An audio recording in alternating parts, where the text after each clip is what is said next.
Hello everyone, my name is Sayan Kar. I am from West Bengal. I cleared my NEET exam in 2021, where I secured 59 rank. I belong to a middle class family. Um, I selected the MCA It is my first preference because there are two reasons. Because although I can get AIMS Delhi, but no, not AIMS Delhi, MAMC, which is the second most college in Delhi. But there are two reasons why I choose Bhubaneswar, because it is it is it is very much near from my town, from my city, and also, as everyone know, that Delhi is very much polluted, and I am little bit means asthmatic. So that's why I choose Bhubaneswar. Yeah, that's all. Sir, मतलब, there is not such a big motivation for me. Like others said that they got their inspiration from some incident or something. But means when I was in ninth standard, uh, the thought that I want to be a doctor, it first came to me. There is no such motivation for that. Everyone uh, wants to be something, engineer, doctor, lawyer, something, but there is such motivation for me. I just go for doctor. Sir, मैंने 2 बार NEET दिया था, means I first appeared it in 2020. That was my board exam year. Means I also appeared for board this year. So 2020 में मैंने खुद से preparation लिया था, कुछ बाहर के सोर्स या कुछ कोचिंग वगैरह से नहीं लिया था. तो इसलिए शायद 2020 में मेरा नहीं हुआ. मतलब मेरा स्कोर अराउंड 545 आया था, 60,000 something. Then then next year मैंने प्रिपरेशन ली कोई एक रिनाउंड कोचिंग इंस्टीट्यूट से, ऑनलाइन. देन उस देन देन मेरा सिलेक्शन हुआ 2020 में. तो मेरा जब 2020 मेरा फर्स्ट अटेम्प्ट नहीं हुआ, तो एक मतलब क्या होगा होगा या नहीं, तो एक चैलेंज था. और घर घर मैंने घर में बैठ के, मतलब एक साल अब नहीं कर रहे हो, तो थोड़ा थोड़ा सा लगता है, मतलब कुछ तो करना चाहिए, एक लगता था. और चैलेंजेस पढ़ाई के रिलेटेड हमेशा फोकस रहना, और यही सब चैलेंज था. मतलब कोई फाइनल चैलेंज नहीं था. So no doubt NCERT is the key to success. Means अगर मतलब बायोलॉजी की बात करेंगे, तो एनसीईआरटी सब कुछ है. मतलब आप एनसीईआरटी को पढ़ने पड़ेगा ही. एनसीईआरटी को छोड़ के आप मीन्स दो तीन बहुत बड़े बड़े किताबें पढ़ रहे हो, ये सब नहीं चलेगा. एनसीईआरटी को पढ़ना पड़ेगा. मतलब बायोलॉजी में एनसीईआरटी से लाइन लाइन के थ्रू क्वेश्चन आता है, मतलब एक लाइन से क्वेश्चन आता है. तो बायोलॉजी के लिए मैं तो बोलूंगा NCERT NCERT NCERT, stick to NCERT only. Then physics में ज्यादा कॉन्सेप्ट है, तो अगर आप कॉन्सेप्ट मतलब कॉन्सेप्ट आपका क्लियर है, आपका बेस ठीक है, तो हो जाएगा फिजिक्स. और केमिस्ट्री में मैं बोलूंगा, केमिस्ट्री में physical chemistry you must read CRT only. Because NCERT में जो इनऑर्गेनिक में है, इनऑर्गेनिक में एक ब्लॉक में है, वो सब एनसीईआरटी से आता है. और बाकी और ऑर्गेनिक ऑल्सो, ऑर्गेनिक का जो रिएक्शन होता है, वो एनसीईआरटी से, पूरा एनसीईआरटी से आता है. But physical chemistry is like physics only. There only concept. So अगर कॉन्सेप्ट क्लियर तो हो जाएगा. सर, फिजिक्स में ट्रिकी मतलब आप कॉन्सेप्ट तो चेंज नहीं हो सकता ना. एक क्वेश्चन को कुछ मतलब कुछ अलग तरीके से वो दे सकता है. अगर आपका कॉन्सेप्ट क्लियर है तो हो जाएगा. मतलब अगर आप कॉन्सेप्ट में ध्यान दें और फिजिक्स प्रैक्टिस कीजिए, मतलब more and more practice. Chemistry में सर मैं बोलूंगा, केमिस्ट्री में इनऑर्गेनिक के लिए आपको रिवीजन करना पड़ेगा। मतलब इनऑर्गेनिक एक तरह से रट्टा मारने की चीज है, लाइक बायोलॉजी ओनली। तो इनऑर्गेनिक का आपको मैक्स टू मैक्स रिवीजन करना पड़ेगा। बट ऑर्गेनिक के लिए मतलब रिएक्शन आप एक दो बार हफ्ते में एक दो बार देख लिए तो ठीक है, मतलब रिएक्शन याद हो जाता है। और फिजिकल केमिस्ट्री में कुछ जैसे होता है एक मतलब concept physical chemistry is only concept. Okay. हाँ, फिजिकल केमिस्ट्री में दो तीन चैप्टर है, like solid state, atomic structure. वो एक थ्योरी थ्योरी टाइप है, बट वो दो तीन चैप्टर है, उसको मतलब थोड़ा याद रखना पड़ेगा रिवीजन के थ्रू। सर बुक मैं तो फिजिक्स केमिस्ट्री में वो मेरे कोचिंग कोचिंग मटेरियल से ही करता था। बट अगर मैं रेफर करना चाहूँ तो फिजिक्स जो नीट के ओरिएंटेड जो बुक्स है वो करें। मतलब कोई मतलब कोई करता है, अगर किसी को नीट और जेई दोनों देना है तो वो कर सकता है, वो अलग बात है, वो कर सकता है। बट अगर किसी को ओनली नीट देना है तो नीट में उतना ज्यादा मतलब फिजिक्स के क्वेश्चन उतना हार्ड नहीं आता। कोई कोई करता है, मतलब बहुत सारे बुक है, मतलब बहुत हाई हाई स्टैंडर्ड की बुक है, वो उसमें ना जाए। ओनली ओरिएंटेड है, फिंगर टिप्स है, एक विली पब्लिकेशन का आता है बुक, वो अच्छा है। वो करे, मतलब कुछ हाई लेवल का बुक मत करो। अगर किसी को ओनली नीट देना है, ओनली मेडिकल के लाइन में जो एग्जाम है वो देना है। बट अगर किसी को इंजीनियरिंग एग्जाम देना है, लाइक जेई और वेस्ट बंगाल जॉइंट, तो वो कर सकते हैं। मतलब बायोलॉजी को तो ज्यादा टाइम देना पड़ेगा, मतलब वो याद करने का सब्जेक्ट है। तो बायोलॉजी को मैं मतलब डेली पढ़ाई में करता था, ऑलमोस्ट 8 to 10 आवर्स। बट इसको कंटिन्यूअसली करना पड़ेगा, मतलब कंसिस्टेंसी बजाय कंसिस्टेंसी मेंटेन करना पड़ेगा।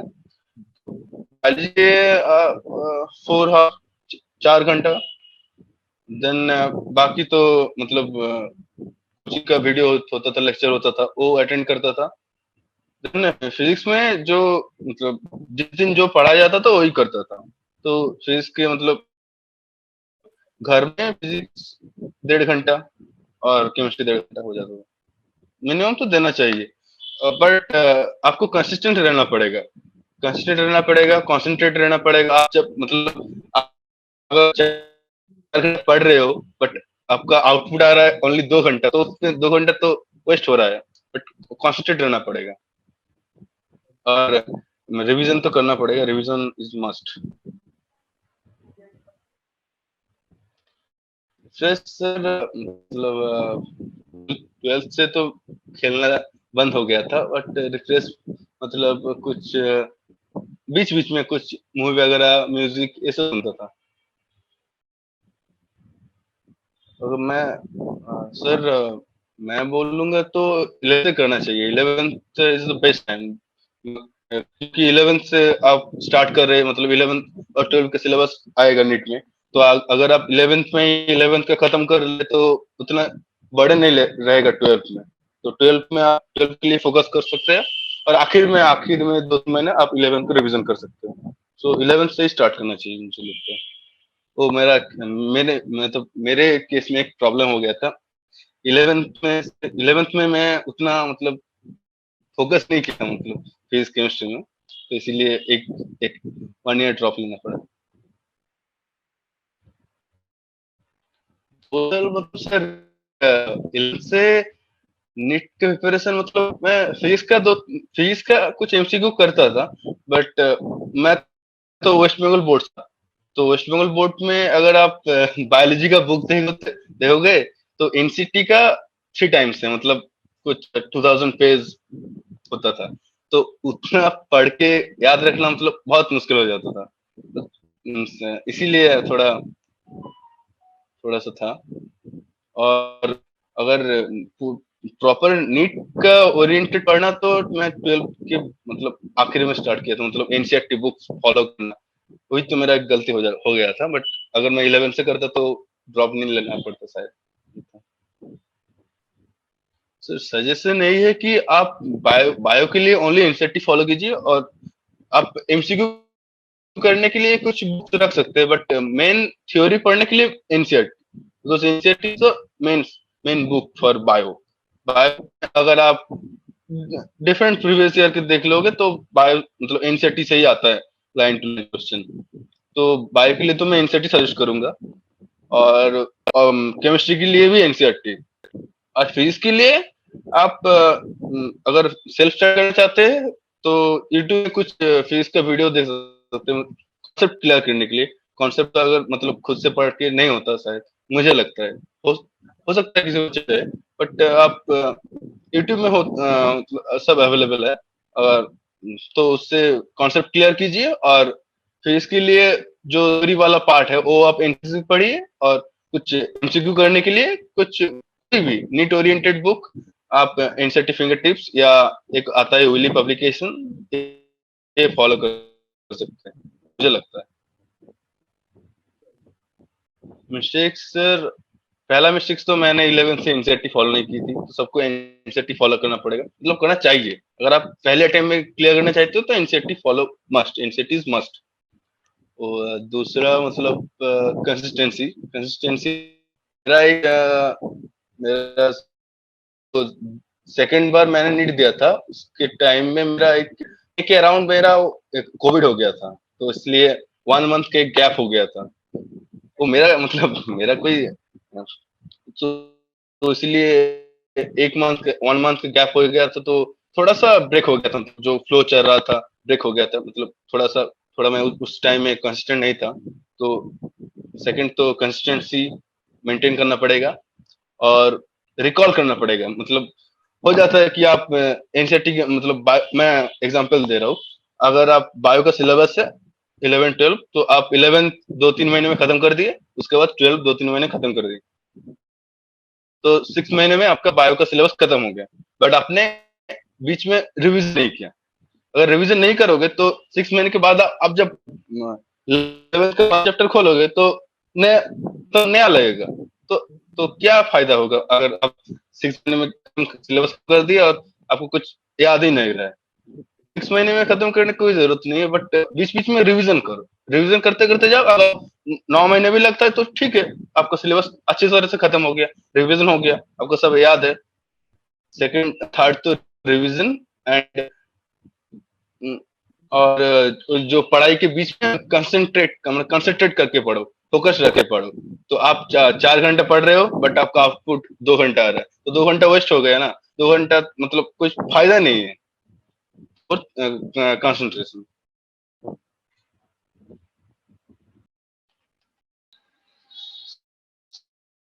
सर, लास्ट के 3 मंथ में तो मैं बोलूंगा हर हफ्ते दो, मतलब दो से ज्यादा टेस्ट मत दो। दो full full full syllabus test दो, वेडनेसडे या संडे, मतलब 2 दिन अच्छा होगा। तो उसके बीच में आप रिवाइज करते हो, जितना ज्यादा लास्ट में रिवाइज करोगे और टेस्ट दोगे तो उतना ज्यादा इम्प्रूव होगा आपका। मतलब लास्ट के 3 महीने के फर्स्ट महीने में आपने स्कोर किया 30, तो वो इम्प्रूव होते जाएगा। और आखिरी मतलब जो आप लास्ट लास्ट मॉक टेस्ट दे रहोगे तो वही 690+ हो जाएगा। तो टेस्ट देते रहो हर हफ्ते दो, और उसके बीच में रिवाइज करते रहो, यही मतलब बेटर है।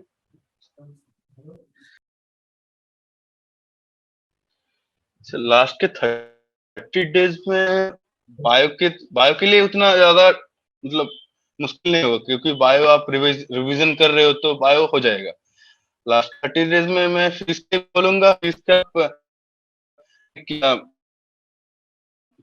फॉर्मूला बुक, एक चैप्टर का जो इम्पोर्टेंट पीरियड में फॉर्मूला बुक ही रिवाइज करो, और जो इम्पोर्टेंट टॉपिक मतलब कुछ कॉन्सेप्ट है जो आप बार बार भूल जा रहे हो, मतलब जो याद नहीं रहता, वो आप नोट डाउन कर सकते हो, वो रिवाइज कर सकते हो। और केमिस्ट्री के लिए ऑर्गेनिक के मेनली क्या, छोटा सा मतलब चार्ट की तरह उसमें सब रिएक्शन लिख रख सकते हो, देखो। और इनऑर्गेनिक के लिए मेनली इनऑर्गेनिक के लिए मुश्किल होता है ब्लॉक केमिस्ट्री। तो ब्लॉक केमिस्ट्री में जो टॉपिक आप मतलब याद नहीं रहता, जो वोलेटाइल है, वो आप नोट कर सकते हो, वही रिवाइज करो, मैं यही बोलूंगा। मतलब लास्ट के 30 डेज में आप सारा कवर नहीं कर सकते हो। आपने तो पढ़ाई की, मतलब 1 साल पढ़ाई की, तो उसके उसके बाद जो याद रह पा रहे रह, याद नहीं कर सकते, याद नहीं कर पा रहे हो, अब जो वोलेटाइल है फिजिक्स के, जैसे फिजिक्स का फॉर्मूला, वो आप लिख रखो और वही रिवाइज करो। सर रूटीन बोले तो मेरा सुबह उठने के बाद 7 या 7:30 से शायद क्लास था, ऑनलाइन क्लास था।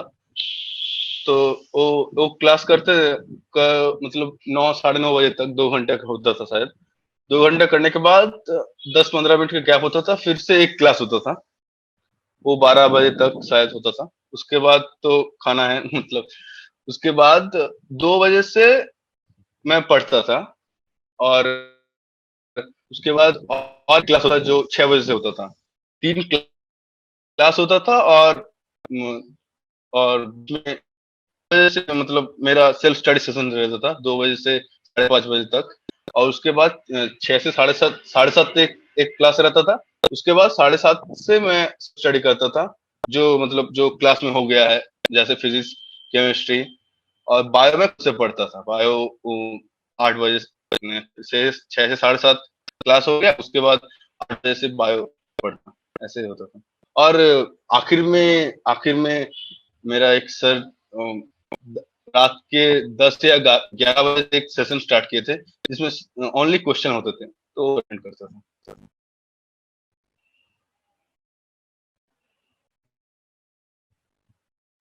बेटर सर, मैं तो रात तक मतलब देर रात तक पढ़ना पसंद करता था। मतलब सुबह उठ 7 बजे से, मतलब 7:30 से क्लास रहता था, तो 7 बजे उठता था, और जल्दी मेरा नहीं उठा जाता। मतलब मेरे तो रात तक पढ़ना ही बेटर रहता है। वो स्टूडेंट के ऊपर डिपेंड करता है, मतलब कब उसका ज्यादा मतलब कंफर्टेबल फील हो रहा है, कब उसका ज्यादा पढ़ाई हो रहा है, उस पर डिपेंड करता है। अगर मतलब सुबह के उसका हो जाएगा, बट अगर कोई रात में पढ़ता है, और वो उस मतलब उस स्टूडेंट को देख के वो भी सुबह उठ के पढ़ना चालू कर दिया, उसको नहीं हो सकता है। वो स्टूडेंट को डिपेंड करता है, मुझे लगता है ये। सर नीट की अगर मतलब नीट के लिए मतलब कुछ बहुत ज्यादा अच्छे बैकग्राउंड से होना चाहिए, ये मैं बिलीव नहीं करता। क्योंकि नीट के लिए आपको 3 सब्जेक्ट पढ़ना है। एक बायो, जो आप 2 एनसीईआरटी की बुक से हो जाएगा, मुझे लगता है। दो मतलब सबको लगता है 2 एनसीईआरटी की book is sufficient for bio. And chemistry is from NCERT only. But physics के लिए आप यूट्यूब में सर्च करो, यूट्यूब में अच्छे कंटेंट है, यूट्यूब में अच्छे चैनल है, उसमें फिजिक्स बहुत अच्छा पढ़ाता है। उससे हो जाएगा। मतलब मेरा एक फ्रेंड जैसा है, उसने भी ऐसे ही क्लियर किया है। एक्सपीरियंस तो फर्स्ट जब एडमिशन के लिए गया था, तो मतलब जब घर से गया था तो एक्साइटेड था। बट वहाँ पे जाके एक प्रॉब्लम हो गया था, क्योंकि मैं गया था फरवरी 2 फरवरी को। तभी जो एडमिशन लेटर है वो तभी रिलीज नहीं हुआ था। मैं जब गया था तब रिलीज हुआ। बट मेरे उली तो मतलब जो फर्स्ट एडमिशन लेटर रिलीज हुआ वो कैंसिल कर दिया गया था, तो वो अप्लाई नहीं होता। उसके बाद जो एडमिशन लेटर होगा, वही आप रिलीज हुआ था, वही होगा। बट मेरे केस में हुआ था कि एडमिशन लेटर तो था, बट एडमिशन लेटर में मेरा पिक्चर नहीं था, ये हो गया था। तो इसकी वजह से मतलब कुछ उस दिन पूरा टेंशन में था। तो मतलब मैं मतलब वही लेटर लेके गया था एडमिशन के लिए। तो एडमिशन कमिटी बोला कि नहीं, एडमिशन नहीं होगा, ऐसे आपका पिक्चर नहीं है, हम कैसे पहचानेंगे कि आप हो। तो उस लिए तो मेरा मतलब बहुत टेंशन में था मैं। तो नेक्स्ट डे सब ठीक हो गया, उसके मेरा मतलब हॉस्टल अलॉट हो गया। उसके बाद जब कैंपस में एंटर किया, बहुत बड़ा कैंपस है। इससे पहले तो मैं मतलब यूट्यूब में या इंटरनेट में देखा था, मतलब कैसा कैंपस है। बट फर्स्ट टाइम एक्सपीरियंस बहुत बहुत ही बढ़िया था। बहुत बढ़िया कैंपस है, बहुत बढ़िया हॉस्टल है, ग्राउंड है, सारी फैसिलिटी है, हॉस्टल बहुत है, बहुत बहुत बहुत ही बढ़िया लगा था मुझे। नो सर, सीनियर्स ना, seniors are always very very much helpful. First year में क्या होता है, आप नए नए जाते हो तो थोड़ा डर लगता है, मतलब सीनियर से। सीनियर अगर कुछ बोल दिया तो क्या होगा। तो पहले 4 5 4 5 महीने तो ऐसे ही बीत गया, मतलब सीनियर से उतना ज्यादा इंटरेक्ट नहीं था। उससे उसके बाद सीनियर से बात करना चालू किया। मुझे मतलब रियलाइज हुआ कि नहीं, इसमें बहुत अच्छे हैं सीनियर, बहुत हेल्पफुल है। तो एमबीबीएस में क्या होता है, आप सब सीनियर्स मार्किंग देते हैं, तो आप वही पढ़ते हो, मतलब बहुत फास्ट सिलेबस है। वो एग्जाम के लिए उतना ज्यादा पढ़ना, मतलब टाइम नहीं होता। तो सीनियर्स मार्किंग देते हैं, वही पढ़ के चले जाते हैं। और इसके अलावा सीनियर्स तो ट्रीट देते हैं, सीनियर्स पार्टी देते हैं, बहुत अच्छे रिलेशन है। सर, मैसेज में यही देना चाहूंगा, मेरा मतलब मैं जस्ट एक थ्योरी क्रिएट किया है कि एक C consistency, P for perseverance and R for recall revision. ये तीनों अगर आप फॉलो करोगे तो मतलब सक्सेस मिलेगा ही मिलेगा। ये तीनों फॉलो करते रहो और अच्छे से पढ़ाई करते रहो, हो जाएगा। All the best to all of you.